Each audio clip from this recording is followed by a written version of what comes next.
রাজধানীর রায়েরবাজার বধ্যভূমিতে আছেন সহকর্মী সাদ আহমেদ। সেখান থেকে সরাসরি যুক্ত হচ্ছেন তিনি। সাদ, শহীদ বুদ্ধিজীবী দিবসের আনুষ্ঠানিকতা সম্পর্কে বিস্তারিত জানাবেন আমাদের।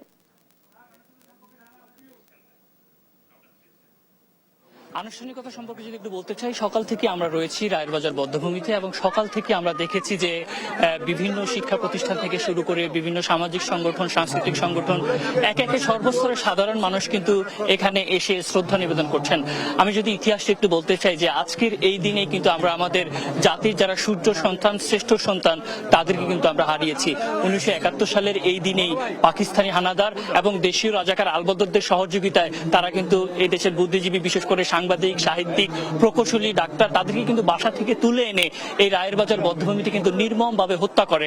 তাদেরকে কারো চোখ বেঁধে, কারো পেছনে হাত বেঁধে নির্মম নৃশংস ভাবে কিন্তু তাদেরকে হত্যা করা হয়। এবং এরপরই 16 ডিসেম্বর বিজয় দিবসের পরই কিন্তু এই দিনটিকে শহীদ বুদ্ধিজীবী দিবস হিসেবে ঘোষণা করা হয়। এরপর থেকে কিন্তু জাতি শ্রদ্ধা ভরে এই দিনটিকে কিন্তু স্মরণ করে।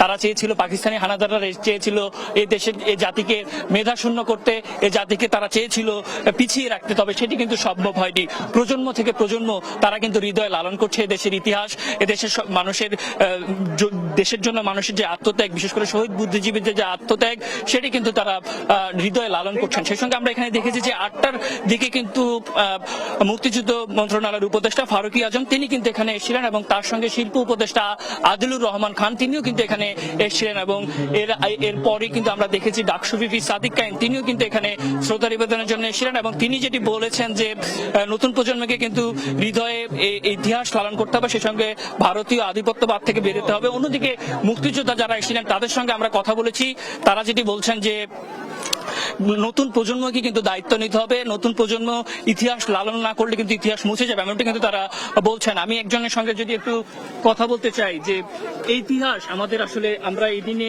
জাতির শ্রেষ্ঠ সন্তান যারা ছিল তাদেরকে কিন্তু আমরা হারিয়েছি, তো নতুন প্রজন্মকে আসলে এর দায়িত্ব নিতে হবে, এমনটি কিন্তু মুক্তিযোদ্ধারা বলছেন। আপনি কি বলছেন? ধন্যবাদ। আমি মেধা বিকাশ মডেল স্কুল অ্যান্ড কলেজ থেকে আমাদের শিক্ষার্থীদের নিয়ে এখানে এসেছি। নতুন প্রজন্মকে আমরা একটা বার্তাই দিতে চাচ্ছি যে এদেশের যারা পাক হানাদারদের সাথে মিশে এদেশের দোসররা যারা আমাদের এই বুদ্ধিজীবীতে হত্যা করেছে, প্রজন্ম থেকে প্রজন্মে আমরা তাদেরকে কখনোই ক্ষমা করব না, আমরা মন থেকে তাদেরকে ঘৃণা করব। এই বার্তাটা তাদেরকে জানানোর জন্যই আজকে আমরা তাদেরকে বুদ্ধিজীবীতে নিয়ে এসেছি। এবং আমার সাথে দেখতে পাচ্ছেন যে তারা এখনো ফুলের বেদিতেই দাঁড়িয়ে আছে।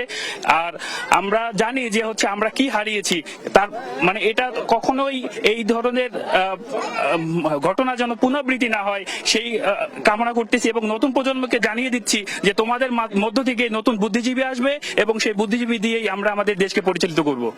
তো যেমনটি তিনি বলছিলেন যে নতুন প্রজন্মকে আসলে দায়িত্ব নিতে হবে। তো পাকিস্তানি হানাদাররা চেয়েছিল যে আমাদের ইতিহাস মুছে দিতে, জাতিকে পিছিয়ে রাখতে, সেটি কিন্তু সম্ভব হয়নি। বাঙালি কিন্তু তাদের যে মেধা সেটি কিন্তু শুধু বাংলাদেশে নয়, বিশ্ব দরবারে কিন্তু তুলে ধরেছে। তো পাকিস্তানের যে নীল নকশা সেটি কখনোই বাস্তবায়ন হবে না, প্রজন্ম কিন্তু এই ইতিহাস ধরে রাখবে, এমনটি সবার প্রত্যাশা। তো এই ছিল রায়েরবাজার বধ্যভূমি থেকে আমার কাছে সর্বশেষ।